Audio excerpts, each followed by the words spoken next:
મૂડી દેવા બાજુ પર સૌપ્રથમ મૂડી આવવી જોઈએ। એટલા માટે તમારે પાકા સરવાળામાં પણ 5-6 લાઈન છોડી દેવાની, ત્યાર પછી એન્ટ્રી આપવાની ચાલુ કરવાની। શેના માટે?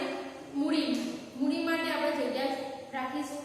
ચાલુ ખાતા હોય તો ચાલુ ખાતા માટેની જગ્યા રાખીશું અને ત્યાર પછી આપણે દાખલાની શરૂઆત કરીશું। ઓકે, તો જોઈ લો, સૌપ્રથમ મૂડી દેવા આપણે જોઈએ છે। અહીંયા મૂડી દેવા મારી પાસે અહીંયા બે સમય એવું નથી કે મેં આગળ જો બધું મૂડી દેવા લીધું છે, તો આ મૂડી દેવા અને આપણે પહેલા જોઈશું મૂડી દેવા। તો મૂડી દેવામાં સૌપ્રથમ અત્યારે જ મેં કીધું પ્રમાણે મૂડી આવશે, ભાગીદારોની મૂડી, ભાગીદાર A ની મૂડી અને ભાગીદાર B ની મૂડી। ત્યાર પછી આવશે ચાલુ ખાતા। હવે એ જોઈ લો, ચાલુ ખાતાની જમા બાકી હોય ને તો એ ક્યાં આવશે? મૂડી દેવા પર। એ જ રીતે જો ચાલુ ખાતાની ઉધાર બાકી હોય તો એ ક્યાં આવશે?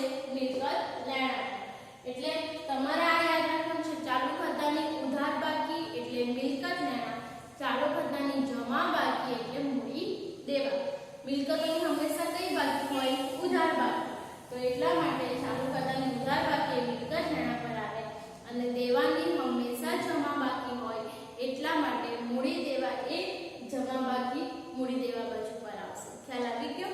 ઓકે, મિલકતોની ઉધાર બાકી અને દેવાની જમા બાકી, એટલા માટે મૂડી દેવા બાજુ પર ચાલુ ખાતાની જમા બાકી આવશે અને મિલકતોની ઉધાર બાકી હોય, એટલા માટે મિલકત લેણા પર ચાલુ ખાતાની ઉધાર બાકી આવશે।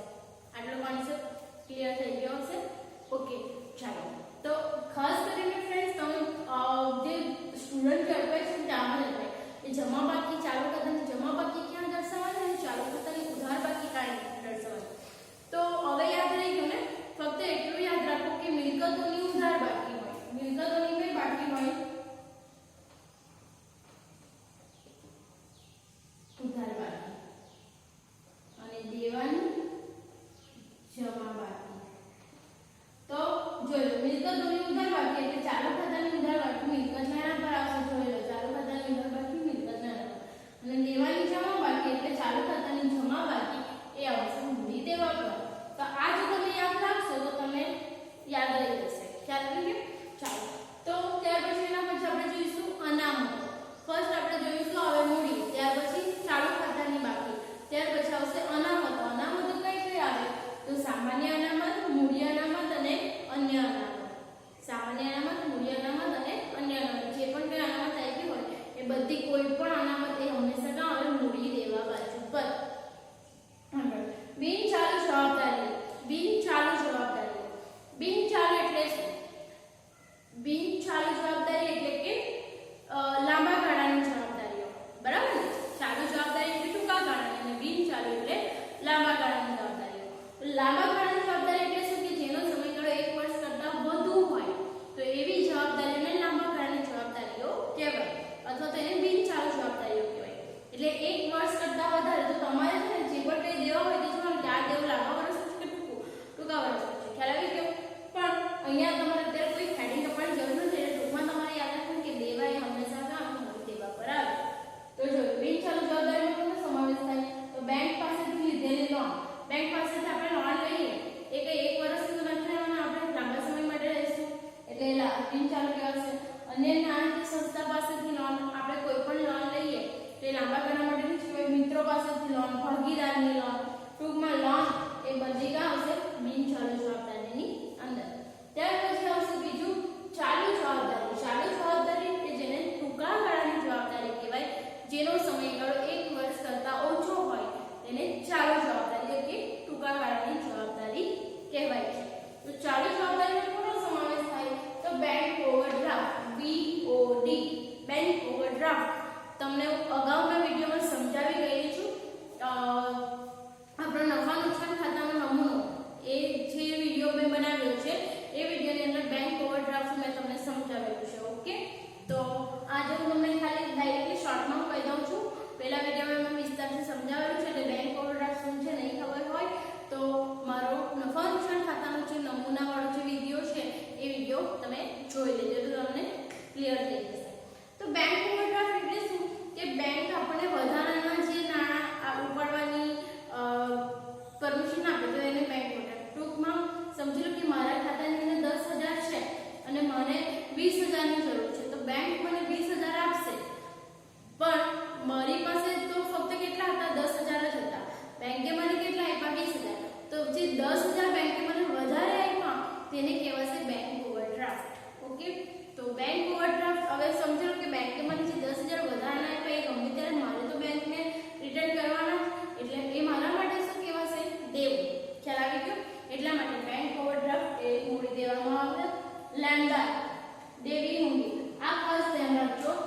લેન્ડર સાથે શું આવે દેવી મૂડી લ અને દ આ યાદ રાખજો લ સાથે દ લેન્ડર સાથે શું આવે દેવી મૂડી અને લેન્ડર અને દેવી મૂડી બંને ક્યાં આવશે મૂડી દેવામાં આવશે હવે ફ્રેન્ડ્સ તમે અહીંયા પણ અટવાઓ છો કે દેવી મૂડી અને લેણી મૂડી એ તમને યાદ નહીં તો આના માટે પણ મેં તમને કઈ રીતે યાદ રાખવાનું તે બધી હિન્ટ હું તમને નેક્સ્ટ વિડિયોની અંદર હું તમને આ બધી હિન્ટ આપીશ કે કઈ રીતે આપણે બધું યાદ રાખીશું ત્યાર પછી ચૂકવવાના બાકી ખર્ચા અગાઉથી મળેલા આવકો ચૂકવવાના બાકી ખર્ચા અગાઉથી મળેલા આવકો ચૂકવવાના બાકી એટલે ચૂબા અગાઉથી મળેલા અવા બરાબર તો અગાઉથી મળે એટલે કે તો આ બધી જે શોર્ટકટ ટ્રીક છે એ બધી હું તમને નેક્સ્ટ વિડિયોની અંદર કઈ રીતે યાદ રાખવાનું તે જણાવીશ અત્યારે સમજી લો કે ચૂકવવાના બાકી ખર્ચા સમજી લો કે ચૂકવવાના બાકી એટલે કે કંપનીએ હજુ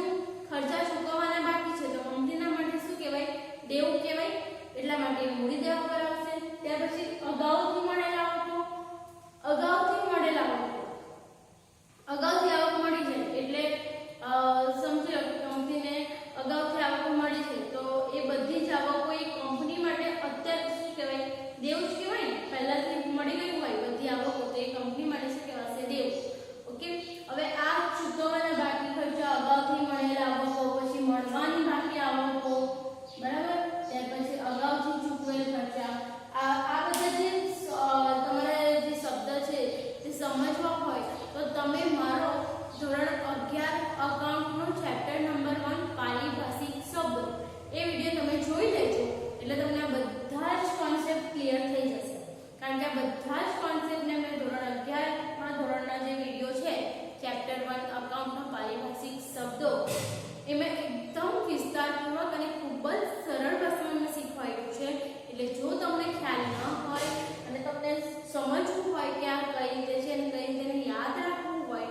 તો એના માટે તમે મારો ધોરણ 11 નો ચેપ્ટર 1 નો વિડિયો જોઈ લેજો ઓકે ચલો આગળ એટલા માટે ચૂકવવાના બાકી ખર્ચા અને અગાઉથી મળેલા આવકથી તમારે શું કહેવાય મૂડી દેવા ત્યાર પછી કરવેરાની જોગવાઈ એ પણ મૂડી દેવામાં પ્રોવિડન્ટ ફંડ મૂડી દેવું ભાગીદારની લોનનો બાકી વ્યાજ ભાગીદાર પાસેથી આપણે લોન લીધી હોય કોઈ પણ એટલે કે કંપનીએ ભાગીદાર પાસેથી લોન લીધી હોય તો એ લોન પર વ્યાજ એ કંપનીએ ચૂકવવું પડે એટલા માટે પણ ભાગીદારની લોનનું વ્યાજ એ શું કહેવાશે દેવું ખ્યાલ આવી ગયો ને કંપની સમજી લો કે કંપનીએ ભાગીદાર પાસેથી લોન લીધી હવે ભાગીદાર એમને તો લોન નહીં આપે એ એના પર શું લેશે વ્યાજ વસૂલ કરશે તો 1 લાખની લોન લીધી હોય એના પર 10,000 વ્યાજ ચૂકવવાનું તો 10,000 એ કંપનીના વધારાના જ જશે એટલા માટે કંપની માટે એ શું કહેવાશે દેવું ઓકે તો અહીંયા સુધીના બધા દેવા છે ચલો આગળ આપણે જોઈશું ત્યાર પછી તમને અહીંયા આપણા દેવા પૂર્ણ થાય છે હવે આપણે આગળ જોવાના છે મિલકત લેણા બાજુ આવશે મિલકતો અને લેણા એટલે કે લેવાના છે તો મિલકતો પહેલા તો કઈ આવે તો કાયમી મિલકત એટલે કાયમી મિલકતો ની અંદર કઈ બે મિલકતો આવે દ્રશ્ય મિલકત અને અદ્રશ્ય મિલકત દ્રશ્ય મિલકત કોને કહેવાય કે જેને જોઈ શકાય છે અને સ્પર્શી શકાય છે જેમ કે આ જે વોચ છે અથવા તો બોર્ડ છે દીવાલ છે એ હું અડકું છું એને જોઈ શકું છું તો એ મારા માટે શું કહેવાશે દ્રશ્ય મિલકત એ જ રીતે અદ્રશ્ય મિલકત એટલે શું કે જેને જોઈ પણ નથી શકાતી અને સ્પર્શી પણ નથી શકાતી ઓકે તો પહેલા આપણે જોઈશું દ્રશ્ય મિલકતો જેમ કે જમીન મકાન પટેલાની મિલકતો વાહનો યંત્રો ફર્નિચર ફિટિંગ આ બધી જ વસ્તુ એવી છે કે જેને આપણે જોઈ શકીએ છીએ અને સ્પર્શી શકીએ છીએ અને આ મિલકતો એ કાયમી મિલકતો છે એટલા માટે એમાં આવશે મિલકત લેણા ત્યાર પછી અદ્રશ્ય મિલકતો જેને જોઈ નથી શકાતી અને સ્પર્શી પણ નથી શકાતી જેમ કે પેટન્ટ ટ્રેડમાર્ક કોપીરાઇટ બાકી આ બધી મિલકતો છે પણ તમે કોઈ દિવસ આને જોઈ છે તમે પેટન્ટ કોઈ દિવસ જોઈ પગડી કોઈ દિવસ જોઈ નથી જોઈ ઓકે તો આ બધી મિલકતો એવી છે કે જેને જોઈ નથી શકાતી સ્પર્શી નથી શકાતી હા પરંતુ આ મિલકતોનું મૂલ્ય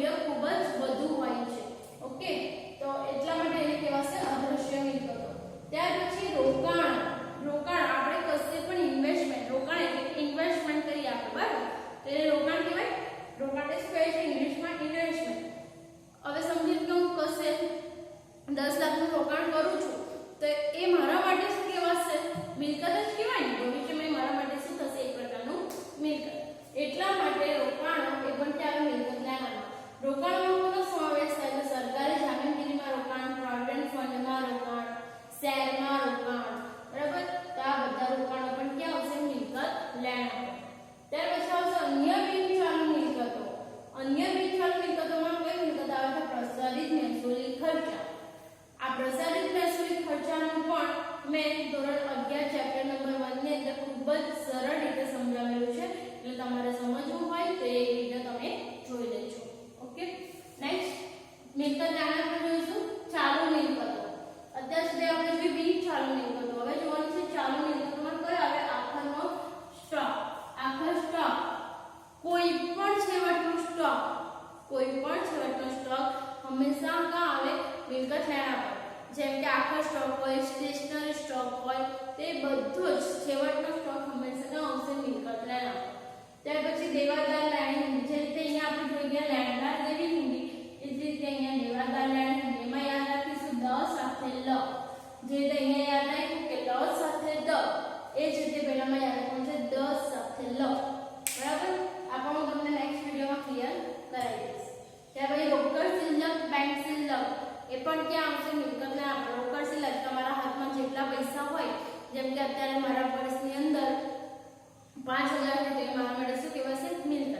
બેંક શિલ્લક, મારા બેંક ખાતાની અંદર 10000 છે, એ મારા માટે શું કહેવાય? મિલકત. ઓકે, મળવાની બાકી આવકો અગાઉથી મળવાની બાકી આવકો.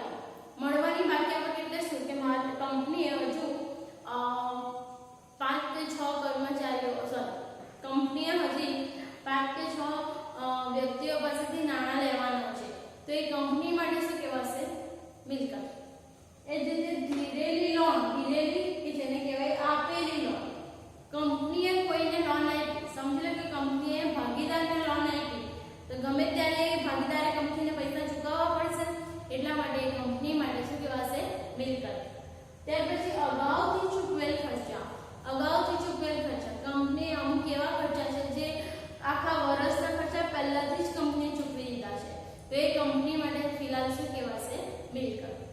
ત્યાર પછી ચાલુ ખાતાની ઉધાર બાકી. તો આપણે અત્યારે કોન્સેપ્ટ જોઈ જ ગયા છે કે ઉધાર કે ચાલુ ખાતાની ઉધાર બાકી ક્યાં આવશે? મિલકત લેણા પર. અને જમા બાકી મૂડી દેવા પર. તો આટલી વસ્તુઓ મિલકત લેણા અને મૂડી દેવા પર આવે છે. હવે ફ્રેન્ડ્સ, બીજું અહીંયા ખાસ ઇમ્પોર્ટન્ટ જે છે મેં અહીંયા અંડરલાઈન કર્યું છે. જો લેણદાર દેવી મૂડી, દેવાદાર લેણી મૂડી. ત્યાર પછી ચૂકવવાના બાકી ખર્ચા, અગાઉથી મળેલા આવકો, મળવાની બાકી આવક, અગાઉથી ચૂકવેલ ખર્ચ. ત્યાર પછી બીજું એક છે જે પ્રોવિડન્ટ ફંડ અને પ્રોવિડન્ટ ફંડમાં રોકાણ. તો આવા જે પણ કંઈ કોન્સેપ્ટ છે એના માટે હું આના પછીનો નેક્સ્ટ વિડીયો એક મૂકીશ કે જેની અંદર તમને આ કોન્સેપ્ટ બધા ખૂબ જ ઇઝીલી તમને સમજ પડી જશે. ઓકે, તો એ વિડીયો તમે જોઈ લેજો અને આ બધું જ હું તમને એ વિડીયોની અંદર સમજાવી દઈશ. ઓકે, તો ખાસ તમારે યાદ રાખવાનું છે કે પ્રોવિડન્ટ ફંડ એ ક્યાં આવશે? મૂડી દેવા પર આવશે. અને પ્રોવિડન્ટ ફંડના રોકાણો ક્યાં આવે? મિલકત લેણા પર. ત્યાર પછી આવશે પ્રોવિડન્ટ ફંડના રોકાણોનું વ્યાજ અને બીજું આવશે પ્રોવિડન્ટ ફંડમાં ફાળો. તે બધું જ આપણે નેક્સ્ટ વિડીયોની અંદર સમજીશું.